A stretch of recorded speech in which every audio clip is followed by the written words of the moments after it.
What is up, and welcome back to 24 Minutes of A24, the podcast that takes a look at the A24 library 24 minutes at a time.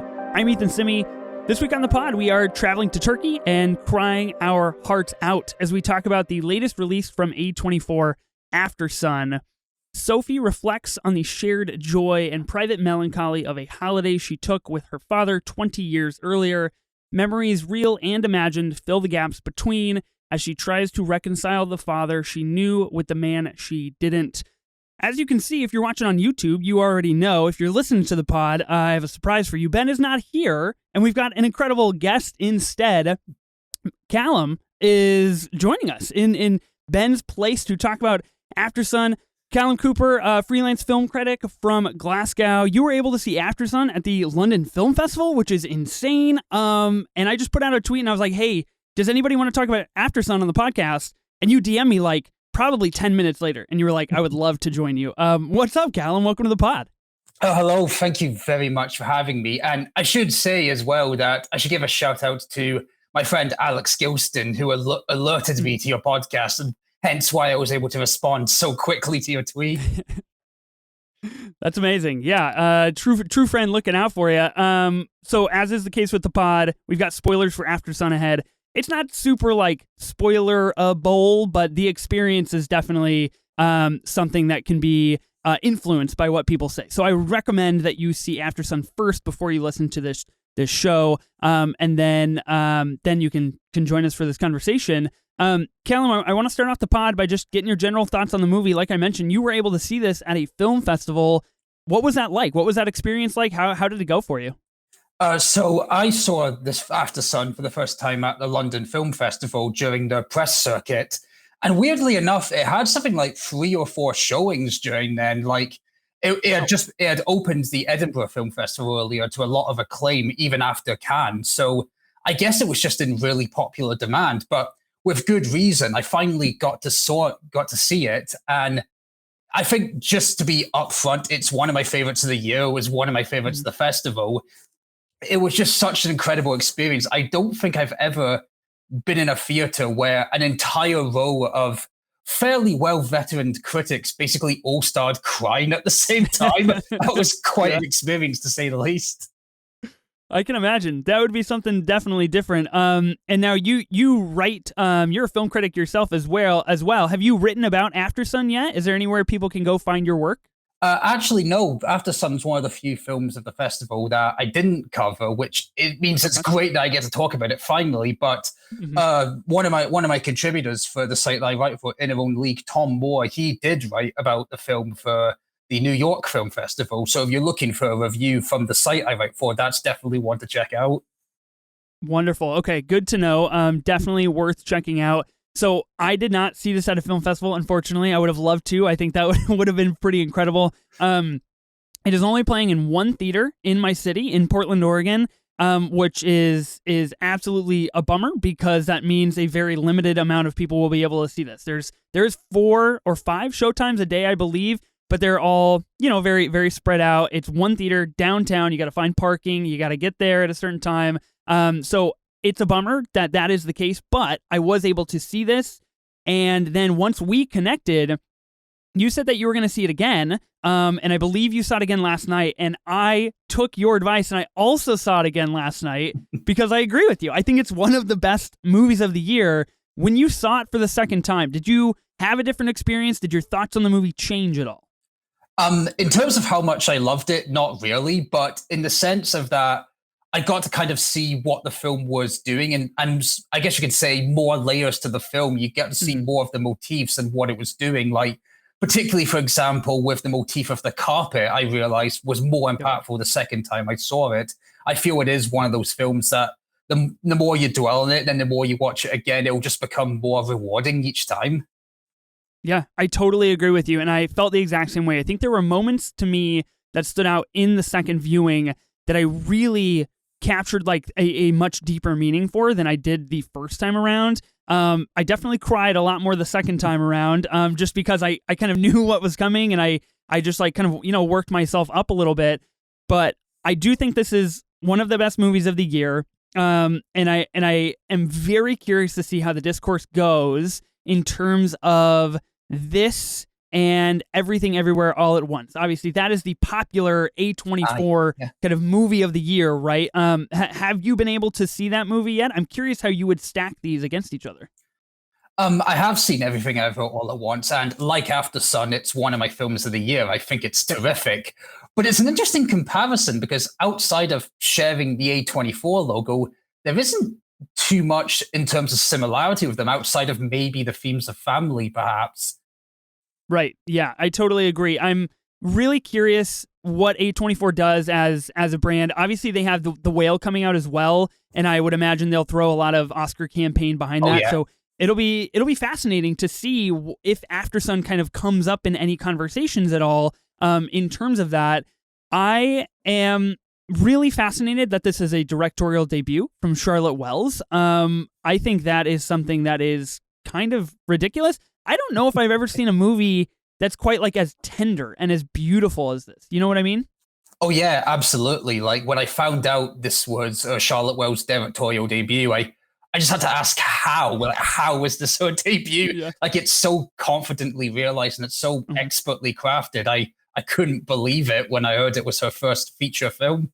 It is kind of shocking. And you know, I feel like a lot of times directorial debuts kind of go hidden, go like untalked about. And then, you know, 20 years later, they'll get brought up of like, oh, this was an incredible debut. I think this needs to be talked about. This needs to be part of the conversation with the movie.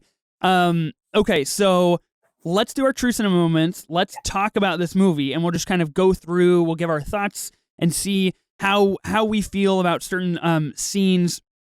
Now, because I was able to go see it a second time, and you as well, we're both pretty fresh on this movie, so that is a good thing. Let's start with the opening scene. Now, this was actually kind of released as like a little snippet, a little clip, like before Aftersun came out. I didn't realize like that is literally, you know, the first 90 seconds of the movie. We start with the camcorder, Sophie having the camcorder, asking her dad, you know, when you were 11, what do you think you'd be doing now?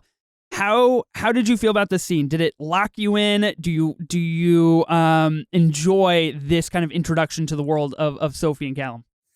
Oh, I certainly did. The first time I saw the film, that kind of hooked me right away because because obviously the parent-child dynamic is one that's so kind of sacred and interesting, and it really puts us in the mentality of both characters in a way. Certainly Sophie directly because she's asking the question, but also Calum indirectly, particularly with the way he's quite hesitant to answer that question.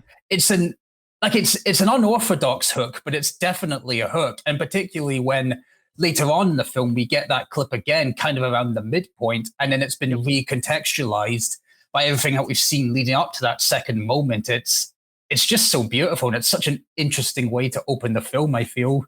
Yeah, I think it's a really powerful way to kind of really start a theme to the movie of like, we are not focusing on Sophie. We're not focusing on Calum. We are focusing on them individually and as a team, right? And how they interact with one another and what they mean to each other. And I think it really, and definitely the second viewing kind of helps with this, but Sophie asking that to her dad really starts the movie off on a pretty fast pace of like, Sophie is turning into a person that can realize that her dad is not just her dad. She can realize that there's more depth to him as a human being. And even just like watching that back, it's really pretty emotional for me. It's pretty intense. I have two daughters, so I have a 4-year-old and a 2-year-old. So this movie's a little bit extra for me. I'm already predisposed to like get a little emotional. The next one on the list is where they're kind of out bathing, and you know, this movie's a little different from most things we cover on this pod because it's not really a movie of like powerful and impactful big moments. It's a movie of like wandering being, right? It's like you kind of just bleed into the next moment and the next memory. I put on the list here when Sophie mentions that they share the same sky, and even though we aren't actually together, we kind of are in a way. I think it's nice that we share the same sky. What do you mean? Well, like, sometimes at playtime, I look up to the sky, and if I can see the sun, then I think about the fact that we can both see the sun, so even though we're not actually in the same place and we're not actually together, we kind of are in a way, you know? like we're both underneath the same sky, so kind of together. That is pretty fucking profound for an 11-year-old, dude. That is wild. No, I can feel myself getting a bit weepy-eyed just thinking about that line. You know, so like it's weird to hear it coming from the mouth of an 11-year-old, but it's such a profound statement, isn't it? Right. It is so crazy, and really, I think it's something. I think what is so special about this movie, and I've tried to, like tweet a review and like make a video review, and like now we're talking about it on the pod, and like I'm trying to articulate all these things, but really moments like this, it's very difficult for me to like truly articulate all of the things that it makes me feel, right? Because it is so expansive and it is so deep and powerful and emotional. I think that is something that I'll probably start living my life by, like in terms of the people that I love and being like, we're all under the same sky. I thought it was beautiful.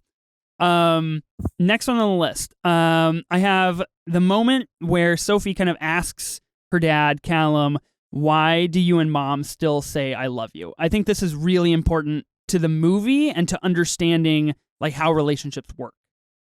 Yes, certainly, because like one of the most heartwarming and beautiful things about this film is the way that it has such profound empathy for its characters. And like, obviously the child and parent relationship is a really sacred one, but all kids, I feel, they do get to a certain age when they realize that their parents, underneath all that kind of, I suppose, lionization they've had of them for years, they are just people at the end of the day. They are just human beings with flaws and pros and cons, same as everybody else. And so that really quite interesting moment where she asks him, why do you and mom still say I love you and stuff? It's a great moment of kind of profound inquisitiveness on her part, but it's also like a question of really profound deepness that maybe even she doesn't quite fully understand the depth of, but that doesn't mean the audience doesn't.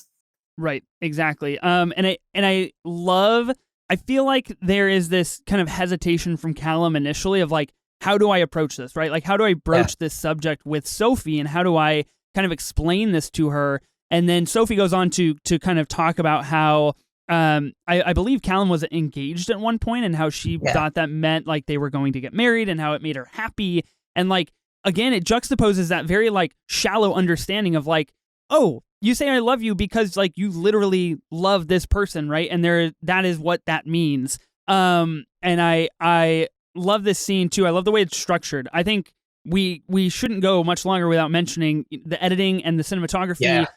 We're sitting in this hotel room that is very like kind of poignant in how it displays Sophie on one side and Calum on the other. What did you think of a lot of this cinematography? Because we get a lot of shots where they're kind of off center, out of frame, and moving as we go. Now, I'm glad you brought that particular visual up, because even on my first time seeing it, that is my favorite visual in the film. Mm-hmm. And seeing it for a second time, it just hit even harder for me. It's that beautiful moment where it's almost like a split screen, the way it's framed, with Sophie kind of bathed in light and reading a magazine of some kind, and she's kind of inquisitively asking her dad about certain things. And meanwhile, on the other end of that, her father it seems quite mundane at first. He's just opening up this bandage that he's taking off, but he's bathed in darkness. And it's this subtle but very clear reference to the fact that even though he clearly loves her very deeply and she loves him as well, underneath all of that, what's driving a lot of his, I guess, love for her is this really deep manic depression that is not clear to her at all. And the way that the lighting is showcased, the way they're split, the editing, the cinematography, like chef's kiss. It's just such a beautiful visual. And what's even more amazing is that the film is not constrained to just that visual. The way the film, I would say even the cinematography, the way it's that slightly grainy quality to the cinematography, memory is one of the key themes of this film. And it sort of harkens back to kind of that nostalgic idea where you reflect on your past and you reflect on what you were like with your parents when you were a kid. And it seems almost too good to be true in a lot of ways. And particularly with how this film is framed, with Sophie kind of looking back through her memories with her dad. I think it's such a wonderful touch on a film that can be really funny most of the time, but also really, it hits you like a train when it gets harrowing, doesn't it? Yeah, exactly. I think that's a wonderful way to put it. When it hits you really, really fucking hard. And I know we're still talking about the same scene, but like Sophie is reading this kind of like teen love magazine, right? And she proposes this question to her dad, and very purposefully while reading this magazine, because one of the other overarching themes of the movie is how Sophie is growing into understanding the idea and conception of what love is, right? And that there's different ways to love people, and there's different values to that, and different ways to demonstrate that. And so I think it's really important that she's reading this magazine and asking her dad at the same time, and trying to grasp this true understanding of like, what is love? Like, what is love to her, and how does it differ from this like very youthful, as she mentions, like she was very young, she was 7 when she went through this, different identity of love. And I just want to mention Frankie let me get her name right here. I don't want to mess her up. Frankie Corio is that's right. Sublime. She's going to have a great career, dude. Great career. Oh no, she's absolutely fantastic, and it's a slight detour. But when I was at the London Film Festival, I actually by accident ran into both Paul Mescal and Frankie Carrillo when I was down there. Just completely unrelated. I was at a gathering with other critics. I just went to the bar to get a drink, and I turned around like, that's Paul Mescal, but just standing there. And then later on in the day, I realized that both Paul Mescal, Frankie Carino, and I imagine probably Charlotte Wells were all there as well. That was just my God, a particularly surreal moment at the festival. But yeah, to bring it back on topic, she is absolutely magnificent, and one of the best child performances I've seen in an incredibly long time. And I don't know what she'll do after this film, but if she chose to stay in acting, I can't wait to see where her career goes, because she is, as you say, she is sublime in this film. Yeah, she's so subtle, which is so fascinating for someone of her age to be able to kind of take in so much and display so much with just some facial expressions. That's cool. So I'm like 1 degree away from having run into Charlotte Wells and Paul Mescal and Frankie Corio. So thank you. You've enlightened my life as well. This is great. Okay, let's talk about the next scene I have on here. And this is when things, we do get this like overarching kind of sense of dread throughout the entire movie, right? We're living through a memory. So some things are altered. Some things are not going to go the way that we anticipate them to go. And this is kind of that first scene where Calum gets a little frustrated, a little upset about Sophie kind of losing the mask, right? And they're going diving, and it's kind of put in conjunction with, a conversation with them where Sophie says, I can't dive, and Calum says, no, you dove last year, you can do it. You are old enough, you can be confident. And he very visibly kind of goes into himself, right? And lets that depression overtake him of like, it was expensive. I'm already trying really hard to make this a great vacation because I can't afford it, and I want to make this memory. I think this is a very like key moment in the film. How did you feel about this scene? It's one of those scenes that definitely hit harder the second time I saw it, because that is one of the things that defines Calum as a character. He can't afford any of this, and later on in the film, he ends up spending something like 850 quid on a carpet. But it's this idea that even though he can't afford it, even though he is suffering in silence, he does want to be the best dad he can be for his daughter. But in his mind, that kind of means being there materially as well as emotionally. And so he's doing so when she loses the mask, he does get frustrated a little bit, but I think that's him more taking his own frustration out on himself as much as his daughter, because he's thinking, oh shit, that was really expensive. And now because I've lost that thing that was hers, now she's going to hate me. And now this is going to be an awful vacation. It's all this sort of negative mentality that's probably going on in his head as he's in a way kind of lashing out at his daughter. Yeah, totally. And it's very, I think it's very important, at least for me, what I garnered from this scene is the fact that, she tells him it's okay, and he like doesn't really listen the first time, and then she physically like goes to sit next to him and rests her head on him, really showing that like physical nature of forgiveness and that really intimate relationship. And he says it's okay, sweetheart, and they end up kind of moving on from that. They really are so important to each other, and this kind of like shows that very importantly. Next scene I have is where it's something very similar, right? Sophie kind of talks about being tired, right? And just being, you have such a wonderful day and such a great day, and then you get home at the end of the day and you're tired and it feels like your bones don't work, and you're just sad, right? You just feel down. And she asks Calum, like, have you ever felt this way? And he kind of like neglects the question a little bit and just kind of like tells her, like, let's get ready to go have a really fun evening. And then he spits his toothpaste at the mirror, which I thought was really, really a very deep scene. I loved this moment. Yeah, I think moments like this are why it's one of my favorite films of the year. Like, this is one of those films. It's so masterfully written. It's one of those films where it says so much with what it doesn't say as well as what it does. And like, as Sophie is asking Calum, have you ever maybe had like the best day ever, that you've come back and you've just felt really heavy and suddenly very sad? He knows exactly what she's talking about, but he doesn't want to get into it because he doesn't want to ruin the holiday. It's such a great moment of silence. And again, a shout out to Paul Mescal. Like, he does so much while doing very little in this moment. It's just, I hate to use the word again. It's sublime, isn't it? Yeah, totally. And I think it's warranted here. And I think this is really a huge moment for Calum to kind of reconcile with, like, okay, how do I be a person that, like, this sentence rings true to me as a person of myself, but this sentence also rings true to me as a father, right? How do I navigate these waters with my daughter? And that is really like kind of the ultimate like kind of headstrong moment where his two worlds collide into this one single question, and he just like kind of tries to bypass it.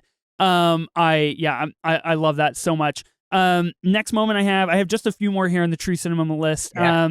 Where they're kind of Sophie is resting in Calum's lap, and he essentially tells, they talk about how home never feels like home once you leave. At least to Calum it hasn't. And he goes on to say, like, you can live anywhere, you can be anything, and then there's some moments of silence, and then he kind of quietly, as Sophie is drifting off to sleep, he mentions you have time. And then we sit there for minutes. It feels like an eternity. And it is so fucking powerful, dude. It's crazy. Oh, yeah. Like, this is one of, I think, quite a few moments where silence is a big factor in it. Like, early on into the film, we get a moment where he calls the reception to say, we've got the wrong room. And then he goes outside, has a smoke, and it feels like ages, even though it's probably only about a minute, 90 seconds. And then later on in the film, you get a similar scene, but the roles are reversed, and it's Sophie coming back to Calum as he's passed out, and she's wondering about incomplete silence as well. And this particular moment that we're discussing is another one where, like, the film kind of trusts the audience to kind of sit with the characters and take in the weight of what's not being said as much as what is between them. It's one of those films that, okay, yeah, you might have to read between the lines a little bit while you're watching it, but this is a film that trusts its audience and basically trusts that they're smart enough to, or engaged enough to understand what they're talking about. Because it's not always direct, but that's kind of what I love about it. As I say, it's a lot to do with what's not said as well as what is. Yeah, and I feel like it's ambiguous enough to where you can kind of come out with your own, attachment to this and what you believe of these characters. And we'll talk about that here at the very end with the rave scene and how this movie kind of closes. But I think you bring up a good point. And I will just mention, like, I don't think this movie is for everybody. I don't think this movie is for people, looking for a very fun kind of blockbuster high energy movie. This is not the movie for you. This is a very silent, very live in the moments movie. And I just adore films that, like, just let us be. They just let us sit. And I really respect that. And that is something that this movie very masterfully does, is just like let us see what is going on, what is transpiring, and we see the gears turning in the characters' heads. Sophie performs karaoke. This is kind of like, this is that next big, like, downfall of Calum, and where he's kind of wallowing in his own despair, and he has had maybe one too many beers to drink, maybe questioning his ability to really focus on being a parent, and really kind of not ruining, but like kind of taking hold of this tradition that they've done on their holidays since she was 5. But Sophie gets up there. She sings "Losing My Religion." This part fucks me up, bro. This is probably like I was just like I was sitting in the corner of the theater and I was just like hand on my eyes so nobody could see, but I was just like wallowing in tears. Yeah. Oh yeah, and the song like "Losing My Religion," there's no way that song was not deliberately chosen, right. given the nature of the film. But yeah, God, that hits so hard, that scene. Like again, I can feel myself getting a little teary just thinking about it.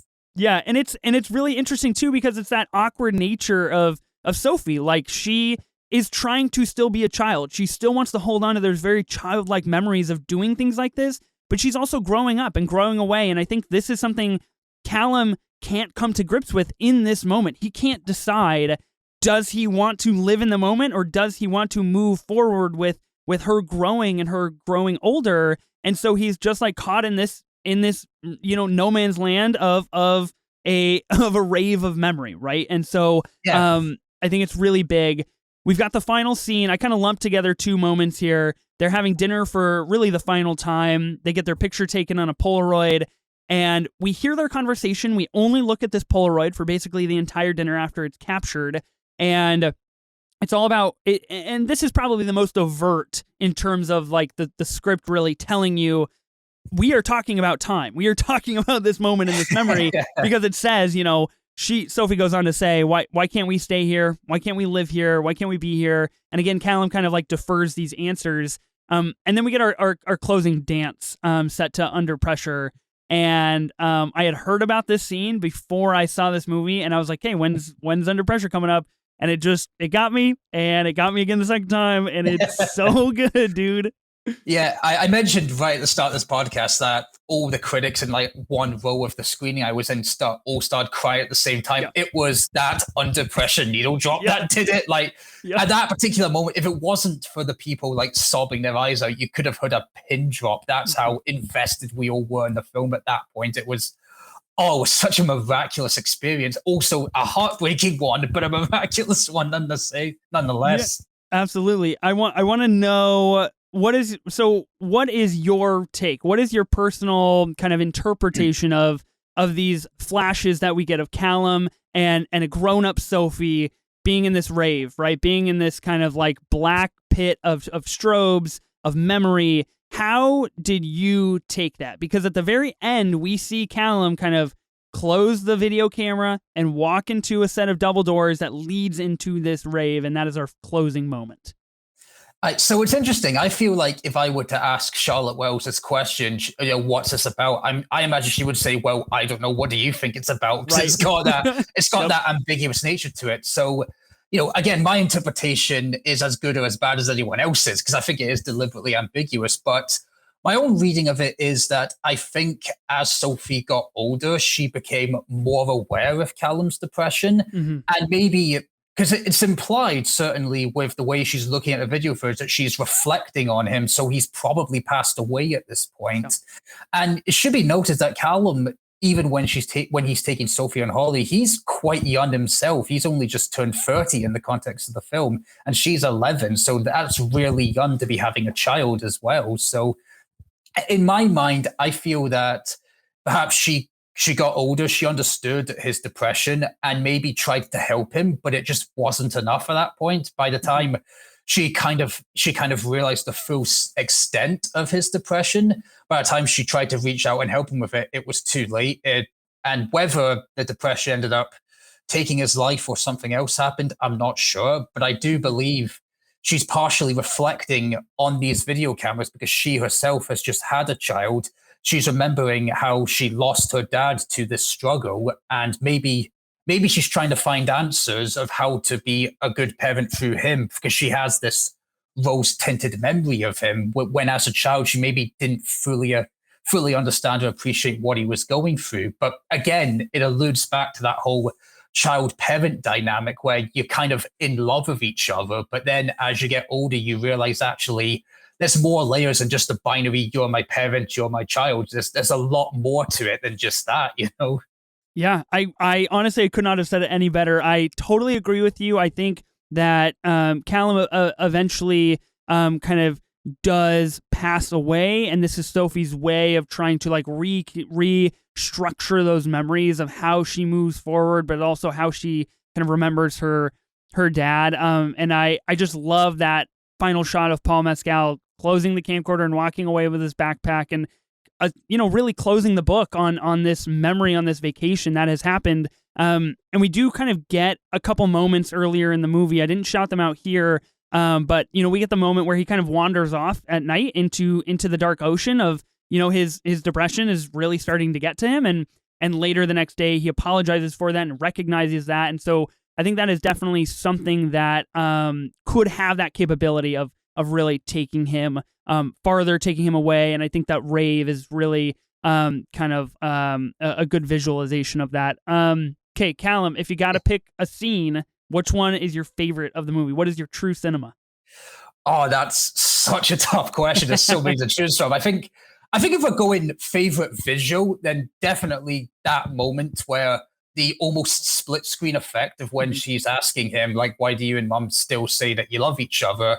That's probably my moment. But another favorite moment I do want to shout out is one that we haven't quite mentioned yet. And it's towards the end when Calum says to Sophie, kind of in the closing act of the film, look, as you get older, I want you can say anything you want to me, basically. And I love that moment because that's what all parents want to say to their children is you can tell me anything, however bad or messed up or whatever. I want you to be able to be comfortable enough to be able to tell me about these things.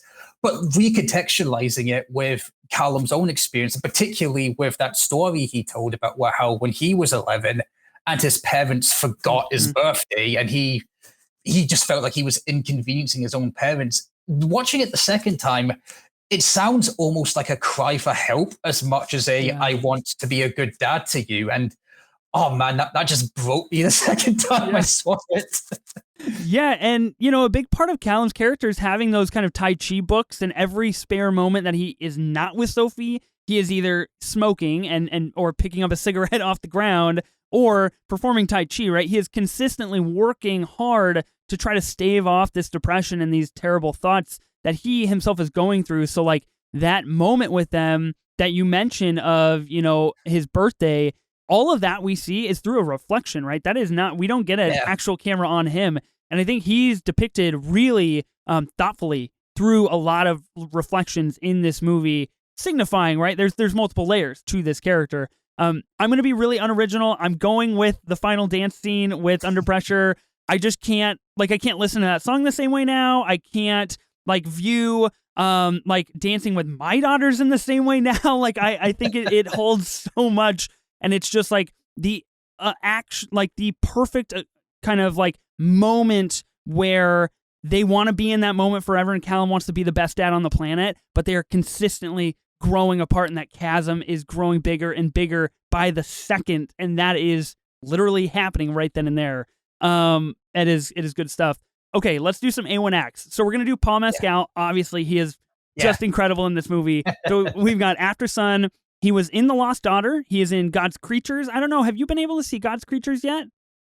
I actually haven't seen that one. No, it's only Lost Daughter, Aftersun, and of course Normal People as well, which I think is probably what he's best known for. Yeah. And so, and Normal People. I know we're going to cover God's Creatures here on the pod next month, I believe, is when we'll be able to watch it. I actually haven't seen Normal People. I've heard very, very good things. So I've got to go with Aftersun for my favorite Paul Mescal. Are you choosing Normal People or something else? I think if it were up to me, I'd probably go Aftersun as well, to be honest. But for the sake of diversity and difference and stuff, I'll go with Normal People, just because that's a very incredible show. Again, quite sort of subtle and in some ways quite unpronounced, that it's just about two people and how they've kind of changed through time as well. But it's so beautifully acted. It's so incredibly written. It's directed, I believe, by Lenny Abraham of Room. So it's got that sort of empathetic feel to it as well. And of course, it kickstarted the careers of both Paul Mescal and Daisy Edgar Jones. And I do think cinema is slightly richer having both of them on the scene, personally. Absolutely agree with that. I'm definitely going with Aftersun. I can't wait to see what Paul Mescal does next. I don't know if he has anything like lined up as of yet, but I will be there day one to see whatever he's in next. And then the second A1 act here we have is father-daughter relationships in film. Obviously, this movie is about a father-daughter relationship. So I've got a short list here. I Am Sam, Father of the Bride, Interstellar, Hearts Beat Loud, Leave No Trace, Paper Moon, A Tree Grows in Brooklyn, To Kill a Mockingbird. I put The Mitchells versus the Machines on here. I thought that was a pretty a cute take on that. And then Taken, obviously, a father searching for his daughter. So are you going with something on the short list? Ben usually pulls something out of his ass and picks something not on the notes. So you can do whatever you want, Calum. Oh, that's a really good lineup there. You know, things like Leave No Trace and To Kill a Mockingbird and Mitchells versus the Machines are all just absolutely incredible. And there's a few others I could have probably gone with, like The Whale, for example, which is still to come out in most places. That's a really good father-daughter film. Or Wolf Walkers, or even something like Coda, for example, you could argue is a father-daughter film. But what I'm going for, it's maybe... I might be cheating a little bit, but I think it technically counts. I'm going with Bo Burnham's 8th Grade. I think that's a really good example of a father-daughter movie. I know that's not the primary focus. That's more about kind of social media and how that sort of social media anxiety, that sort of thing. But that moment at the bonfire right at the end when she asks her dad, you know, do you wish I was different effectively? Or like, do I make you sad? Man, like if you want to see me just absolutely crying my eyes out at a moment, it's that speech that the dad gives her about how actually, no, you make me brave and I wouldn't change anything about you. Like just again, chef's kiss. So good.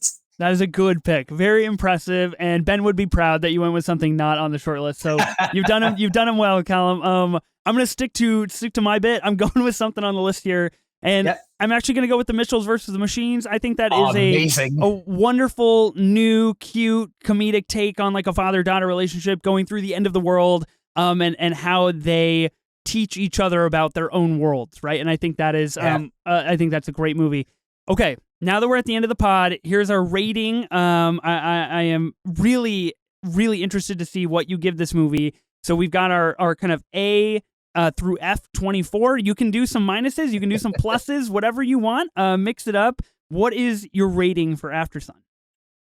Okay, so to be honest, there are so many films from A24 that I would put in the A24 category that you could argue that it's arbitrary at this rate because half their filmography is probably in there. Yeah. But I'm standing by what I say. Aftersun is like one of my favorite films of the year. I would say for my top film of the year, it's between this and The Banshees of Inisherin. I think both are great. So just for that reason alone, but not screw it. Not even just for that reason alone, but also that it's so, I guess, unpronounced, but also so affecting. Even when you don't realize it, it creeps up on you. And also just, you know, as my bias as a Scotsman, I'm going to go A24 plus. Wow. I love it. And I am doing it too, Calum. Yes. A plus 24, dude. We are one and the same here. I think this movie definitely deserves this kind of a rating. And you know, we know that A24 does coming of age stories best. That is what they have perfected. That is what they find, and that is what they are truly the best at. And this is no different. This is currently the top movie of the year for me, which I'm kind of having some internal battles with, right? Because it is so new and it is something so different and kind of unpronounced, and I'm trying to kind of justify, like, does it deserve that one spot? And we're sitting here talking about it, and we're at the end of the show, and it fucking deserves the one spot. This is the movie for me. It is so moving and emotional and tender and beautiful, and just like kind of meandering in the best, perfect ways. I think this movie is incredible. Do you have any closing thoughts? Anything we didn't talk about that you wanted to mention? I did hear you said you've seen The Whale. Is that true? I have, yes. I saw that at London Film Festival as well. And I don't want to spoil anything, of course, because I know a lot of people have still to see it. Right. But let's just say the Brendan Fraser bandwagon is a bandwagon for a reason. I think Aftersun is one of my films of the year, but Brendan Fraser is currently my favorite performance of the year. Just incredible stuff from him. I really hope he gets the Oscar for it. I love to hear that. We don't get the chance to see The Whale until next month when it comes here in the US. No. And we'll cover it here on the pod, but we did see the trailer last week, so we got about 58 seconds of The Whale is what we've seen so far. So we're very excited to see it. I'm really excited to hear that. Give the listeners a little taste of what's to come with The Whale. I think Aftersun is incredible. Go check it out. Go find a theater near you that is playing Aftersun. I don't know the plans. Obviously, A24 is very particular in how they go the VOD route and how you're able to purchase and own it. But keep your eyes peeled. Hopefully, it's on VOD soon and you can rent it in your home or buy it. I would highly recommend doing that. A24 Plus from both Calum and I. This is incredible. Calum, thanks for coming on the pod, man. This has been really a wonderful, enlightening chat. Where can people find you at if they want to find more of your content and your reviews and whatever it is that you make? No, but thank you so much for having me. It's been such a blast getting to talk about this wonderful film. And so you can find me probably at my Twitter handle is where it's best to find me at Calum_H_Cooper, where you'll find my reviews. I mostly write for the site In Their Own League, which is dedicated mostly to filmmakers written by, directed by women, and particularly marginalized communities as well. Awesome. But I also write for places like FlickFeast. And if you're interested in that sort of thing as well, if you're listening to this, then you probably are. But I also co-host a podcast with my friend Simon Whitlock. And bear with me on the name, but it's called Little Women in Black Thunderpants. And to explain the name, we're looking at the films of Daniel Radcliffe, Emma Watson, and Rupert Grint outside of the Harry Potter movies. Oh, nice. Hence Little Women, Emma Watson, so on and so forth. You know. That's incredible. That is fantastic. I think that's fantastic, man. Awesome. Go check out Calum's podcast. Absolutely. Let me know what your thoughts were on Aftersun. Let us know. I'm trying to get Ben to go see Aftersun before the next episode of the pod. We will see if that happens. And hopefully Ben and I can get his take on the movie here in the next couple of weeks. So don't despair. If you wanted Ben's take on Aftersun, you will get it. I will force him to watch this movie and to get to it, even if he wasn't on this episode of the pod. Let us know on Twitter or Twitter or Instagram, at 24 minutes of A24. And don't forget to subscribe to our YouTube channel. We are now on YouTube. You can watch our beautiful faces talk about movies over on YouTube and see what Calum's beautiful face looks like on this incredible episode. I'm Ethan Simi. Spring break forever, bitches.